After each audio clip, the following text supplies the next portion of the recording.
Buenas noches, bienvenidos a una emisión más de Noti VBJ.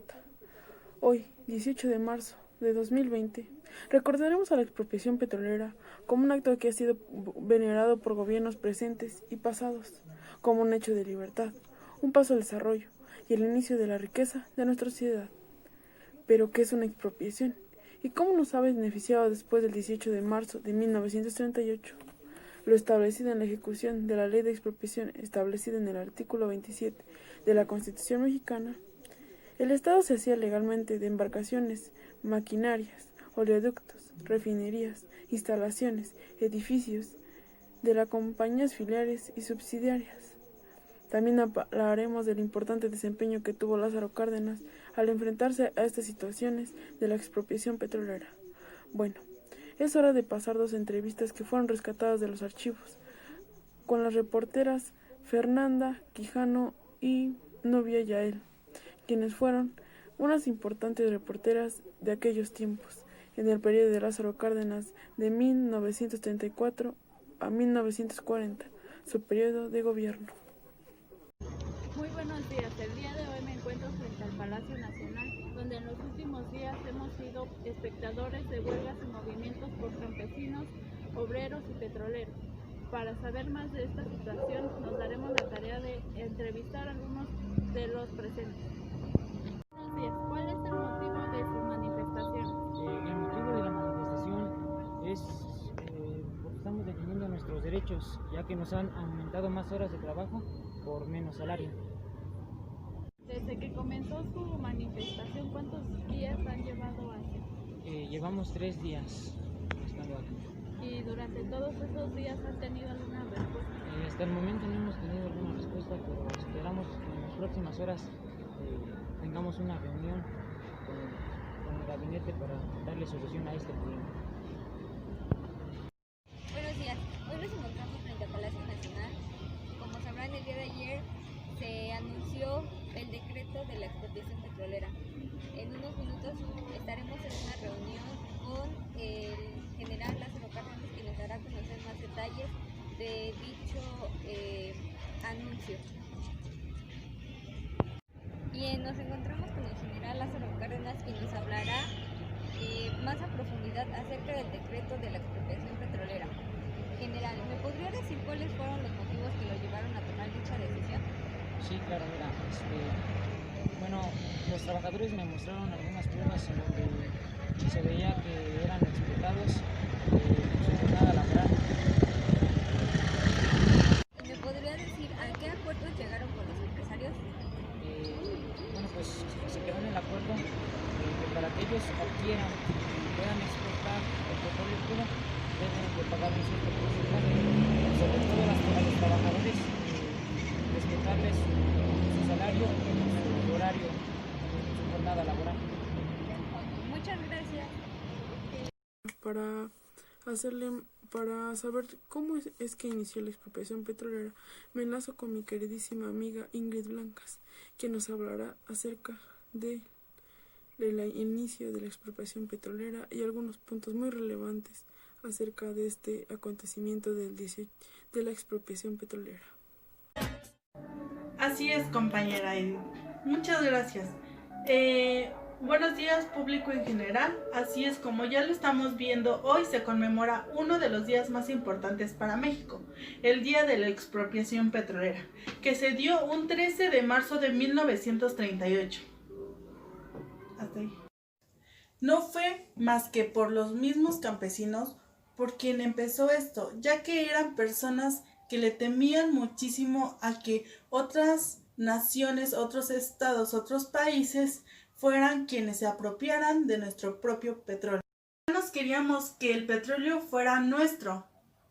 ¿Qué pasó? Lázaro Cárdenas se involucra y ayuda a los campesinos, pero no solamente se trató del trabajo de él, fue por los campesinos, por los pobladores que luchando ganaron sus tierras. ¿Por qué? Porque esos eran recursos que le pertenecían a México.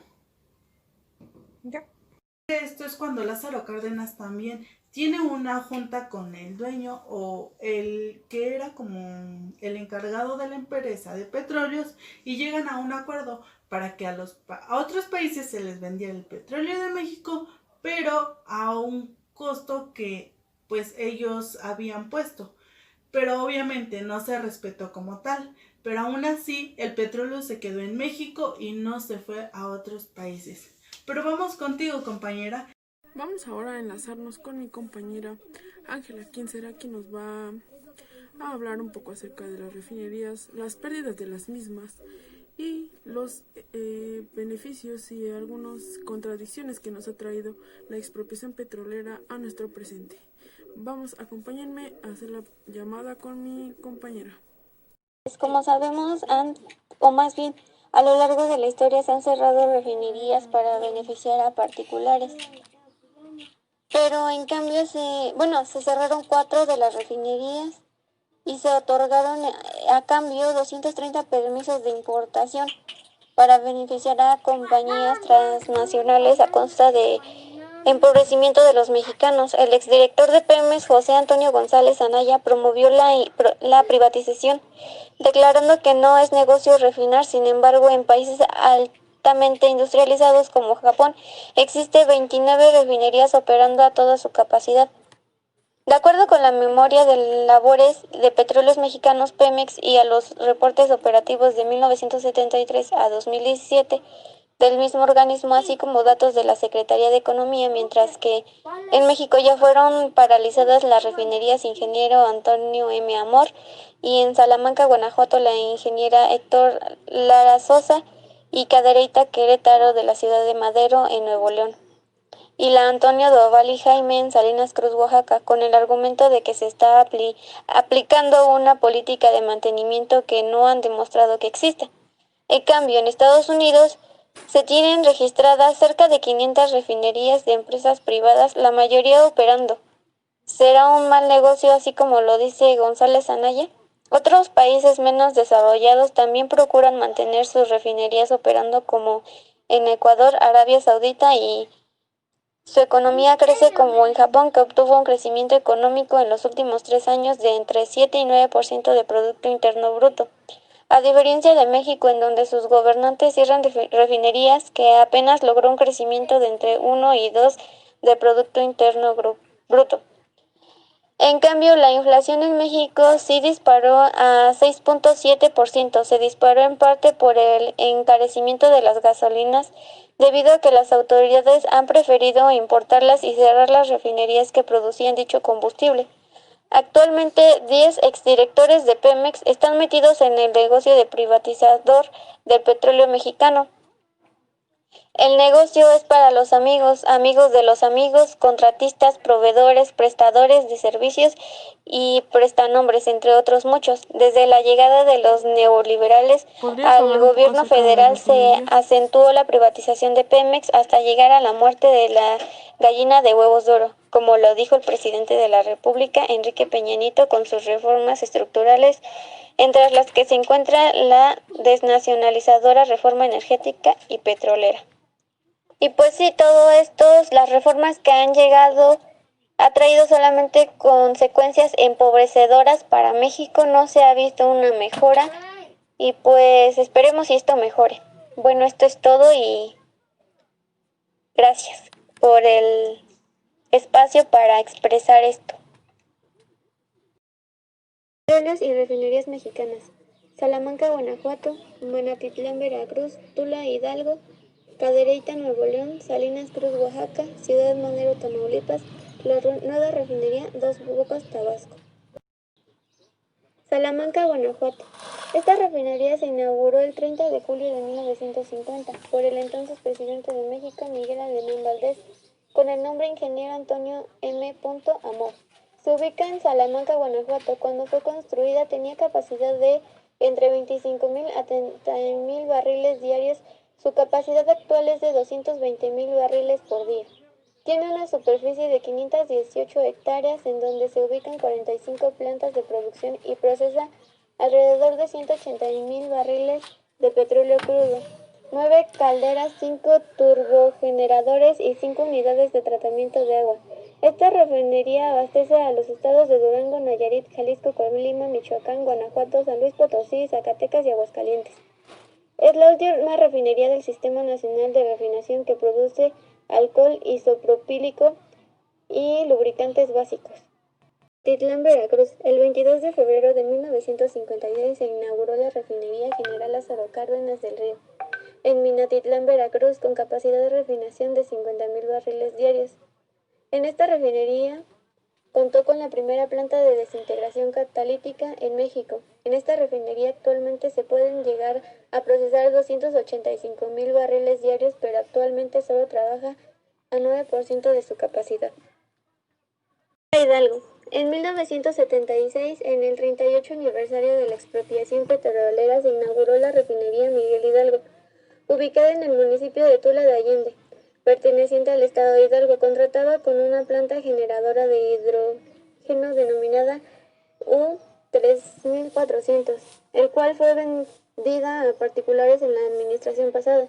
Se edificó con capacidad para procesar 150,000 barriles diarios. Actualmente cuenta con una capacidad de procesamiento de 315,000 barriles diarios, de la cual el 45,3% es utilizado. Leita, Nuevo León. La refinería Ingeniero Héctor R. Lara Sosa fue inaugurada al igual que la de Tula un 18 de marzo, pero en 1779. La capacidad de refinación al ser recién construida fue de 100,000 barriles diarios.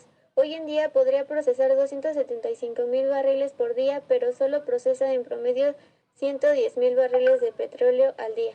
Actualmente es una de las más emblemáticas de Pemex y abastece de combustible a los estados de Nuevo León, Coahuila, Chihuahua y particularmente Durango, San Luis Potosí, Tamaulipas y Zacatecas. Produce gasolinas y diésel, ultrabajo azufre, asfalto, azufre, coque, propileno y gas LP, entre otros petrolíferos. Salina Cruz, Oaxaca. También en 1979 se inaugura la refinería Ingeniero Antonio Dovalli Jaime en Salina Cruz, Oaxaca, con una capacidad de refinación de 365,000 barriles diarios. Actualmente cuenta con una capacidad de 330,000 barriles por día. Sin embargo, tan solo procesa en promedio 238,000 barriles diarios. Es la última refinería que se construyó en el país hace ya 40 años. Ahora pasando un poco a los beneficios económicos que dejó esta expropiación petrolera y los malos actos que tomó Enrique Peña Nieto, que ha hecho que actualmente estemos pasando por un mal momento económico. Mi compañera Karina Trejo, quien nos va a acompañar que nos acompañó en esta investigación y va a ser ahora quien nos explique un poco acerca de los beneficios económicos y las malas acciones de Enrique Peña Nieto en su sexenio. Análisis económico de la expropiación petrolera. La dependencia de la renta petrolera, tanto en las finanzas públicas como en el desempeño de la economía, era visible. Después de haber mantenido un crecimiento promedio superior a 9% entre 1980 y 1981, la economía registró un decrecimiento de 0,6% en 1982 y de 4,2% en 1983. Estos resultados de la economía mexicana, cuando empezaba un viraje de largo plazo de la renta petrolera de los mercados internacionales, exhibían la desmedida confianza y dependencia que se había depositado en dichos ingresos, la falta de una estrategia que aprovechara productivamente lo que continuaba representando un excedente por el menor costo de producción del crudo en los pozos mexicanos y el impacto de las medidas de liberación de la economía y de concentración de la participación del Estado en el proceso económico. La magnitud del desplome del crudo de la exportación en 1986 redujo en ese año la participación de los impuestos petroleros al 37% del total de los ingresos ordinarios del gobierno federal. Dicha captación hubiese sido inferior si el gobierno no hubiera aplicado incrementos extraordinarios al impuesto sobre los petrolíferos comercializados en el mercado interno para recuperar la caída de la renta petrolera externa. No obstante, este mecanismo, la severa caída del valor de las exportaciones petroleras se mantuvieron en promedio de los 6.800 millones de dólares entre 1987 y 1995, se tradujo en una declinación de la participación de los impuestos petroleros en los ingresos ordinarios y participación de los impuestos petroleros en los ingresos ordinarios del gobierno federal, al significar una cuarta parte durante la primera mitad de los 90. Todavía en 1998 se registró una caída adicional al precio promedio del crudo mexicano de exportación, al ubicarse a los $10.18, lo cual situó las ventas externas en el 28% de los ingresos de las ventas totales, es decir, la tercera parte de lo que llegaron a representar 16 años atrás, lo cual determinó que los impuestos petroleros representaron en 1998 y 1999 el 31% de los ingresos ordinarios del gobierno federal, nivel inferior respecto a la recuperación registrada en los 2 años anteriores. La impresionante caída que registraron los precios internacionales del petróleo en 1998 colocó el precio real apenas al 8% por encima de los precios en 1973 y prácticamente al mismo nivel que en 1948, es decir, de medio siglo atrás. En respuesta a esta crisis petrolera, los gobiernos de Miguel de la Madrid y Carlos Salinas de Gortari emprendieron medidas de cambio estructural que se tradujeron en una caída de la participación del gasto público del PIB, a pasar del 28% en 1981 al 18% en 1994 y 16% en el año 2000. Por su parte, la inversión pública representa el 12% del PIB en 1981, que se reduce al 3% en el 2000. El desmantelamiento de la soberanía mexicana sobre sus hidrocarburos se inició en el sexenio de Carlos Salinas de Gortari y culminó en el de Enrique Peña Nieto, con la llamada reforma energética, y más aún, luego de descomunales fraudes sucesivos. De acuerdo con los diversos especialistas, fue el Fondo Monetario Internacional el que obligó a hipotecar nuestro petróleo a cambio de créditos y el Tratado de Libre Comercio. Hoy, a 82 años después, las grandes firmas extranjeras no solo regresaron a México, BP, Chevron y Shell entre ellas, sino que tienen a Pemex como su empleada. El ingeniero Fabio Barbosa Cano, experto en aguas profundas, dice que Pemex es hoy una mera administradora de instalaciones y empleados.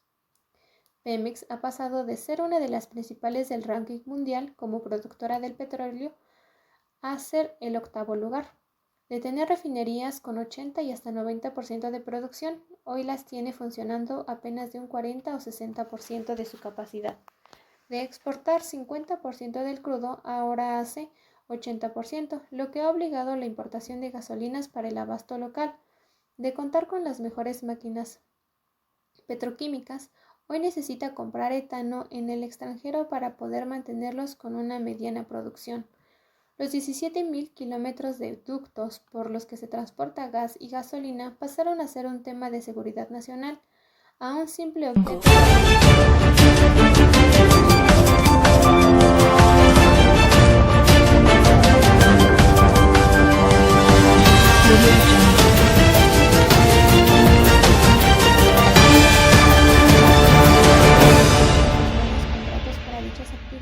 En 116.000 kilómetros cuadrados de territorio nacional, en mar, tierra firme y aguas someras. Bueno, esto sería todo de esta emisión. Buenas noches, Edith Ábalos Romero, su servidor. Mañana nos vemos con más de Noti VBJ.